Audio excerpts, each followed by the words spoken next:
On LA Currents, dancers don't need wings to fly, and disability is a matter of perception. We'll meet the Rollettes. Next, we roll out the red carpet for General Services Manager Tony Royster. With more than 25 years in the public and private sectors, not only does Tony oversee purchasing for the City of LA, he's part of the team that implemented the Our Cycle LA program. First up, this guest is an outstanding individual who ensures that all city programs, services, activities, and facilities are unrestricted to the disability community.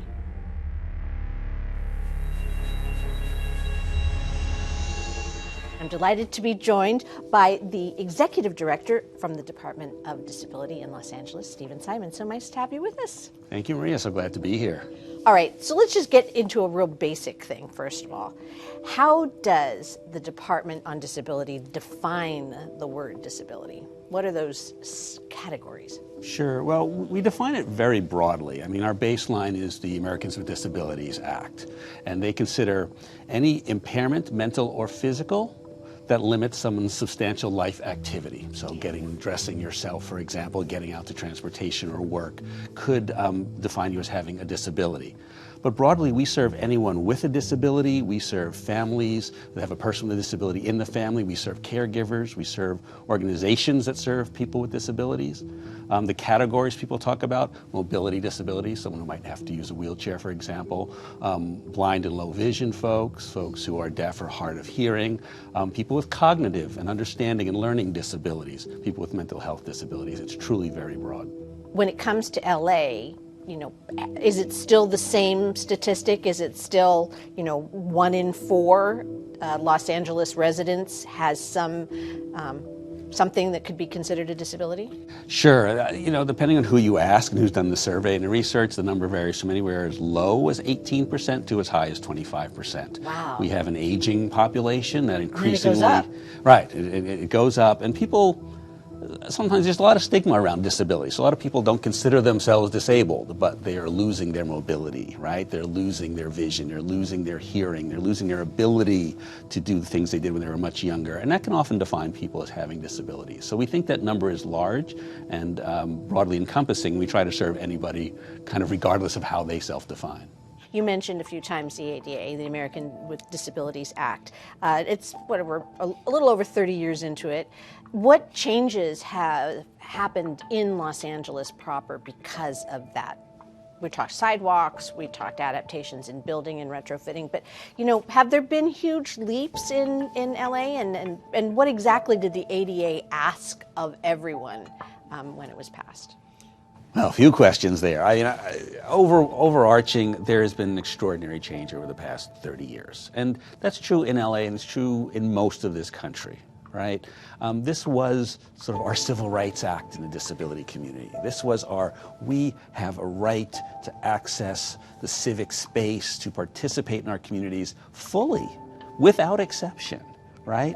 And so, again, the physical plant that we've talked about, buildings, sidewalks, streets, buses, transportation, technology is all changing.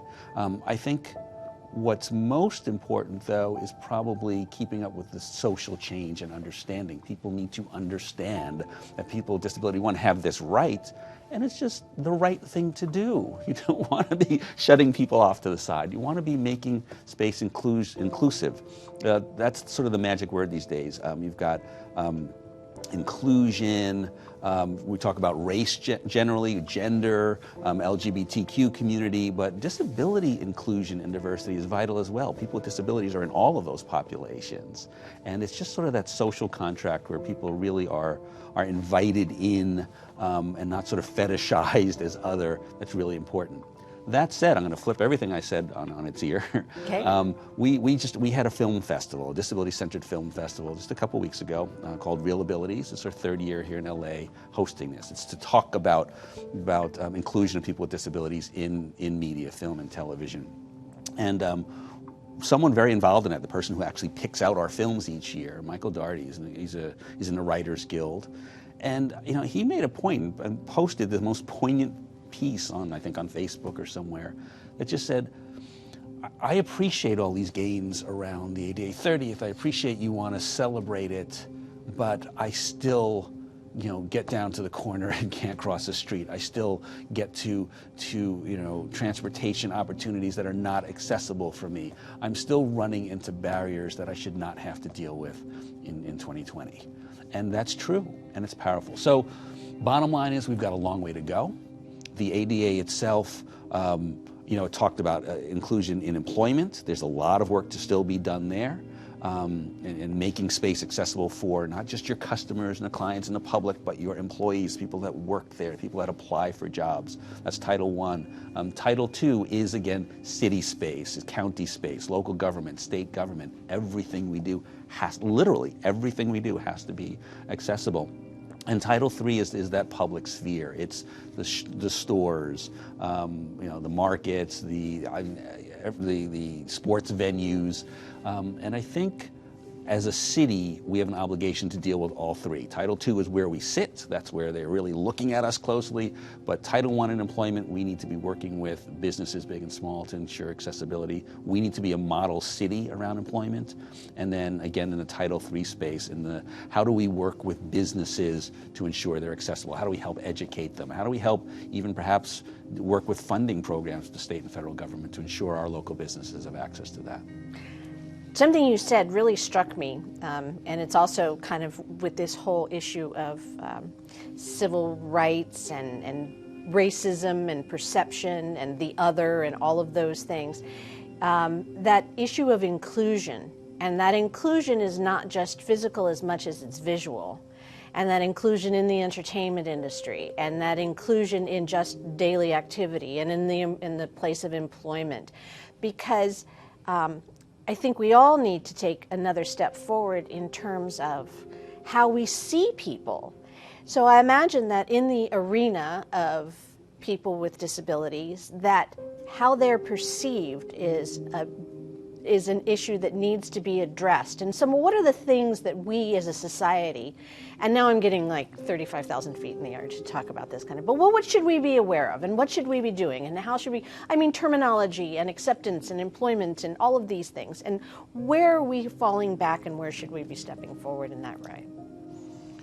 A fun question that we talk about a lot in we can stay until space. as long as you want. Couple thoughts. Again, that's why we talk about activities and programmatic accessibility over and above the physical space is important, right? The kid deserves to play baseball with other kids, right? Right.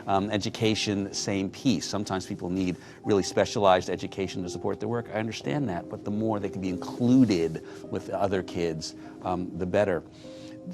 Disability etiquette is so important, right? You don't, really well-meaning people, blow that. You see a blind person that looks like for whatever reason they're having difficulty at an intersection. Don't take their arm and grab them and start moving them. Don't touch anybody without asking permission. But it's okay to ask politely, hey, can I be of assistance here? And then they'll tell you what they need, right? Someone in a wheelchair, never start pushing someone's wheelchair. I happen to see that all the time in town, where someone just figures, wow, they're going up a hill or they have to go up that ramp and look like they're having trouble. Let me touch it and push. It's as invasive as it would be to anybody else, just having someone just sort of touch you on the street without asking, right? Or if you need help. So a piece of it is sort of learning that etiquette. We put on trainings. We just did a training nationally for Fox Sports and Fox News on disability, for their staff, on disability etiquette, and how to think about how you talk to the public and how you talk to and work with your own employees. So awareness is a big piece of it. Another whole angle to this discussion is something that I'd love to say because it's sort of fun to get there and raise eyebrows, and it's called inspiration porn. And it's a term that's intentionally used because it, again, gets people's attention, but it's about objectification.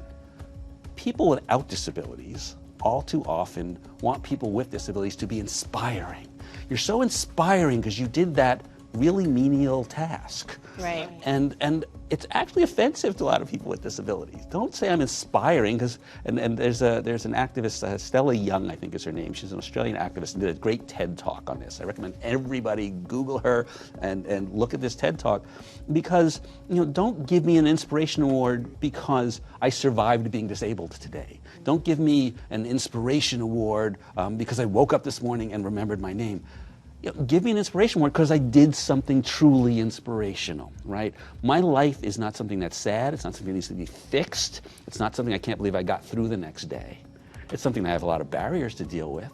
But we're proud members of community. We just want the opportunity to be included. Wow, this is actually a really a far more moving conversation than I expected, and really, really important. So thank you so much, Stephen, for being with us. Thank you. It's been a pleasure. It doesn't take much to get this group on the dance floor. They're a competitive dance team, a sisterhood of 7 remarkable young women in wheelchairs who don't wish for anything, but work for it.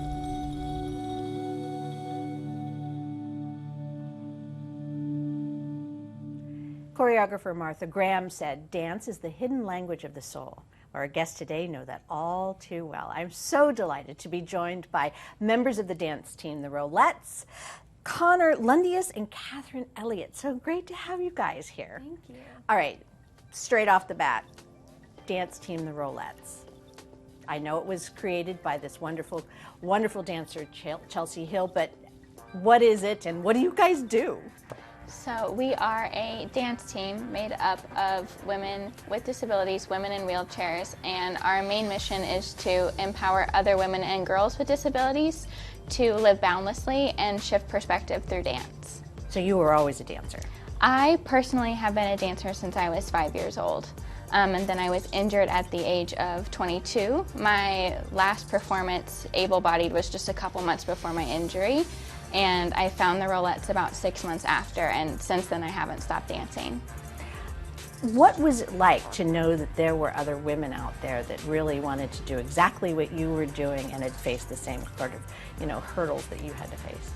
For me personally, it was just such a strange feeling because our founder, Chelsea Hill, and I have very similar stories. We both grew up dancing competitively and then were injured and we're kind of like, wait, what's next? I don't want my life to change at all.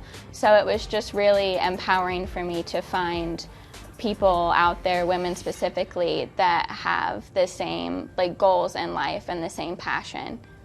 Catherine, you didn't actually have an accident. You actually No. had something that, ultimately led to where you are today. It was different. So did you have a period of preparation that you knew that eventually you might not be able to walk? So whenever I was 9 years old, I was actually paralyzed for about 2 months. And from the time that I was 9 to 15, I was healthy and active. I was actually a cheerleader in high school and middle school. And it just kind of came on when I was 15 years old. I was diagnosed with an autoimmune disease called transverse myelitis. I don't know what that is. It attacks your nervous system, so my body attacked itself and it left scar tissue on my spine, so it blocks the signals from my brain to my toes, causing paralysis. So how did you find the Rollettes then? Because both of you are not exactly, now you're in California, but neither of you were originally from California. Mm-hmm.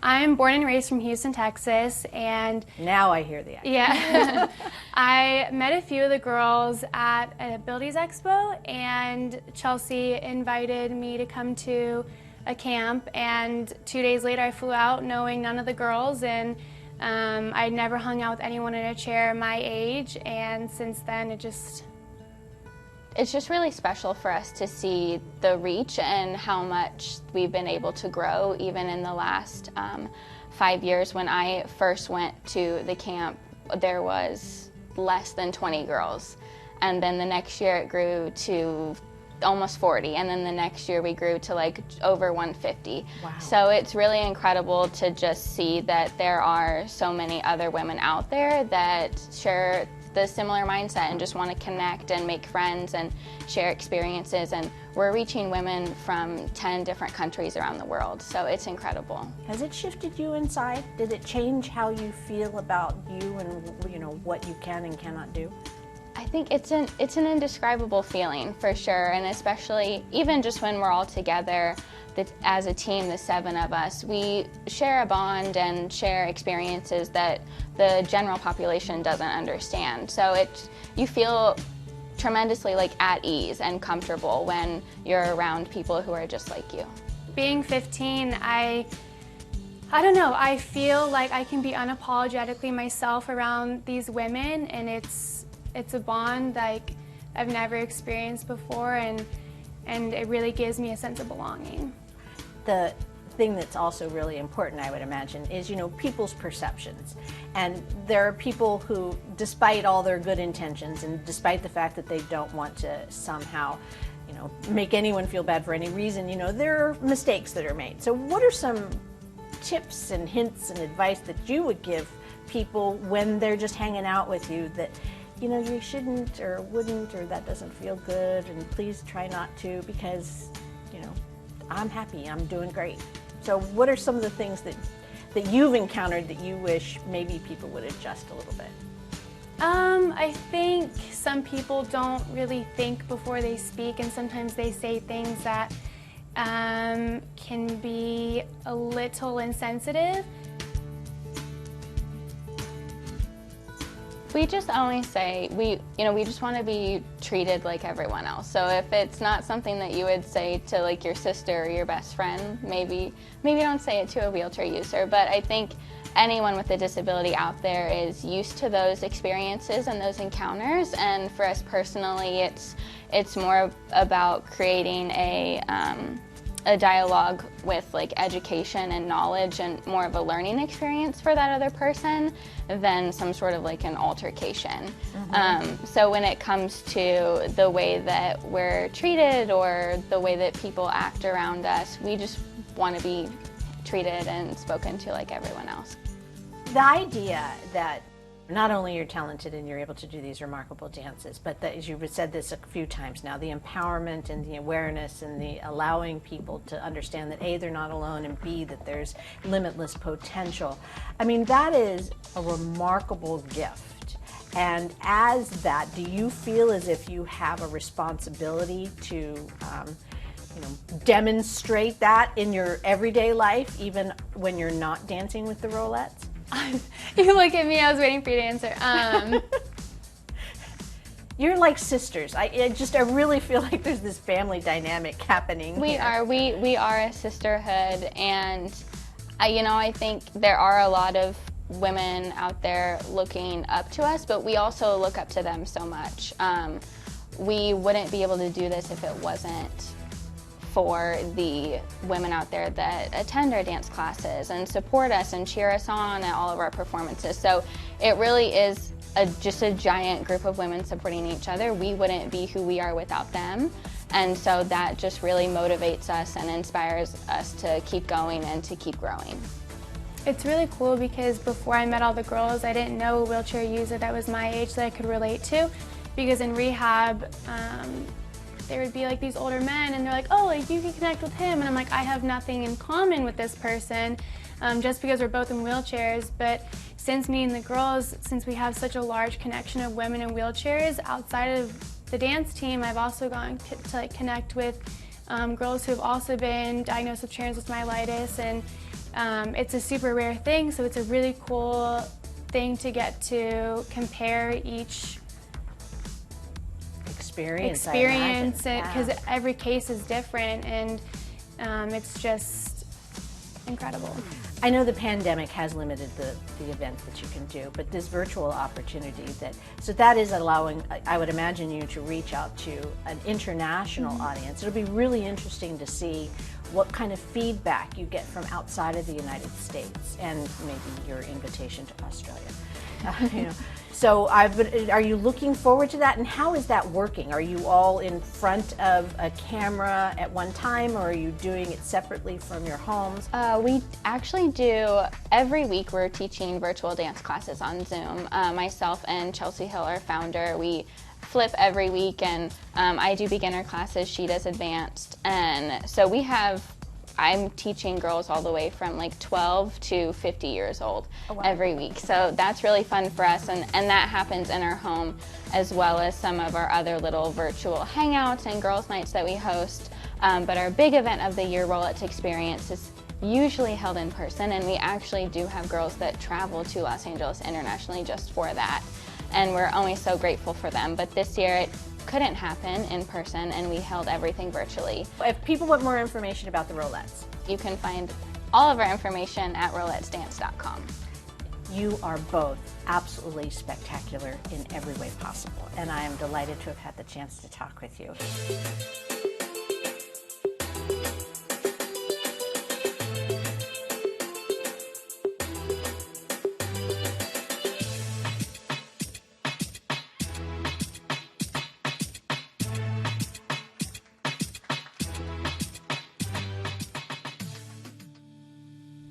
Los Angeles Department of General Services is involved in almost every aspect of making LA tick. Meet their general manager, Tony Royster.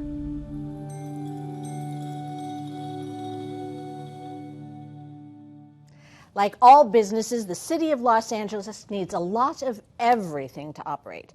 So when the T's need to be crossed and the I's need to be dotted, it's the General Services Department that makes sure the pens are there. I'm delighted to be joined by the General Manager of General Services, Tony Royster. So great to have you here. Oh, it's a pleasure to be here. I was absolutely taken aback of the scope of what General Services encompasses. I mean, the list is like from maintenance to salvage to publishing to custodial and on and on and on. It's almost like if anybody needs anything for any reason at any time, that's what General Services is there for. Is that an accurate assessment? If you name it, we do it. Anything that you see out on the streets in a building that's related to the city of Los Angeles, somehow in some place, the Department of General Services has touched that product, that street, that trash truck, whatever. All right, so there's warehouses full of stuff. And say one of the city offices, the mayor's office calls up and says, I need, that he's calling your office. And so there's warehouses, there's trucks, I guess it's impossible to say this in a very succinct way, but what are some of the scopes? I kind of generalized, obviously maintenance and fleets and everything like that, but what are the different areas under General Different Services? areas, you got like 5 major categories. You have like our property management. We manage close to 4,000 properties throughout the city, probably close to about 50, 60 million square feet. We support LAPD, the fire department, all the city departments, Department of Transportation, Department of Recreation and Parks. We support them in everything, every supplies. For instance, you're talking about warehouses. We have over 70 warehouses where we distribute supplies throughout the city, from pens to fuel. For example, we purchase close to 14 million gallons of fuel a year. When it comes to fleet, we maintain 10,000 pieces of equipment, and a real special group of pieces of equipment we maintain close to 30 helicopters for LAPD, for the fire department, and also for DWP. When it comes to the fire department, the water dropping helicopters, we maintain those. And we're behind the scene, but people don't understand, when it comes to purchasing the vehicles, the different uniforms, or bulletproof vests, whatever, for the police, we're the individuals behind the scene purchasing those equipment and supplies to make sure they can do their jobs. So with COVID, how is that working? Because fleet services are the city vehicles that are going around. So has that had to adjust with the pandemic? Is it still? It's somewhat of adjusted. The important thing is training our employees to operate in this environment with the pandemic, making sure they're having the appropriate distance or whatever. But all our employees, especially in fleet when it comes to equipment, they're showing up to work every day. We're making sure they're being trained with the appropriate protocols for COVID-19.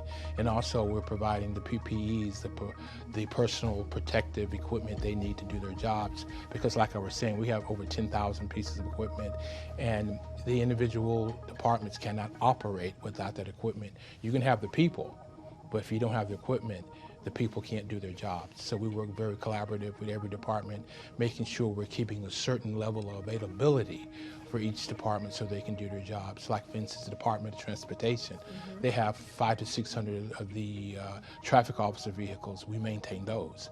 There's a certain, I think about 80-85% of those have to be available at one time to make sure they have enough vehicles for the people can perform their work. How in the world did you ramp up so quickly to be able to take care of all of those pieces of equipment? Because, we know just in our own lives how we're dealing with sanitation and keeping things hopefully virus-free. That is quite an undertaking when you're responsible for all of this, for lack of a better word, stuff that has to stay safe for anybody who's using it, no matter who they are and what part of the day they're using it. Like I said, we've trained our individuals and prepared for situations where we train them how to do the work safely. And it's something that you really don't do in the last minute, something you've done over months and months in training, prepare for situations of earthquakes and different mudslides, fires and whatever, and even the pandemic. Our people are prepared to move forward when that demand or request is coming through, working very closely with the personnel department, with the health services, with occupational safety. We have either our custodians or a special contractor to come in to make sure they're specialized cleaning. For example, even before this, we purchased this robot. It's like it can come in and sanitize a area in a facility. It takes about 15-20 minutes, and it cleans probably, disinfects about 99% of all of the different type of infections. And one of those infections are the COVID-19. Really? We started that a year before this. What prompted that purchase at the beginning? Just you had heard about it and Well, it sounded like something very innovative? It's very interesting. It's a product that's usually equipment is used in hospitals. And because of our police officers that are always out into the community working, whatever, we want to make sure that the facilities are clean and sanitized and protect them and also protect their families. How are we doing right now with emergency supplies? Because I know at the time of this taping, Ventura is having problems again getting PPEs and everything. So where are we with our supplies? So we've established a contract with Honeywell to purchase 24 million N95 masks, and they're delivering close to 1 million masks every month, and the contract will expire, I think, March 2021, which hopefully by this time we will be out of the pandemic situation.